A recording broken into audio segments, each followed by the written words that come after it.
Hi friends, எல்லாருக்கும் வணக்கம். நம்ம இந்த வீடியோவில் என்ன பார்க்க போகிறோம்னா, எப்படி யூடியூப் சேனலை பெர்மனெண்ட்டாக டெலிட் பண்ணுறது அப்படிங்கிறத அந்த வீடியோவில் பார்க்க போகிறோம். ஒரு சிலவங்க யூடியூப் சேனல் ரீச் ஆகாமல் வேறு பேர் மாற்றணும், இல்லை கம்ப்ளீட்டாக சேனலை டெலிட் பண்ணிட்டு வேறு சேனல் மாற்றணும் அப்படிங்கிறது நினைக்கிறவங்க இந்த வீடியோ பாருங்கள். கண்டிப்பாக ஒரு தெளிவான ஒரு ஐடியா கிடைக்கும். வீடியோ பிடிச்சிருந்தால் மறக்காமல் லைக் பண்ணிடுங்க மக்களே. வாங்க வீடியோக்குள்ளே போகலாம். குரோமில் போய் யூடியூப் ஸ்டுடியோன்னு சர்ச் பண்ணிக்கிறீங்க. யூடியூப் ஸ்டுடியோ போய்க்கிடும். யூடியூப் ஸ்டுடியோக்குள்ளே போனதுக்கப்புறம் நீங்கள் எந்த ஜிமெயிலில் அக்கௌண்ட் வச்சுருக்கீங்களோ அந்த ஜிமெயிலையே லாகின் பண்ணி வச்சுருங்க. யூடியூப் ஸ்டுடியோவில் போய்கிட்டு உள்ள டேஷ்போர்ட் கண்டென்ட் அனாலிட்டிக்ஸ் இருக்குமா, அதுக்கு கீழே பார்த்தீங்கன்னா செட்டிங்ஸ்னு ஒரு ஆப்ஷன் இருக்கும்.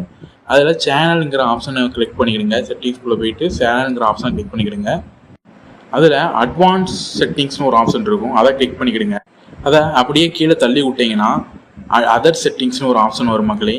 அதில் manage YouTube content, remove YouTube content அப்படின்னு 2 ஆப்ஷன் இருக்கும். அதில்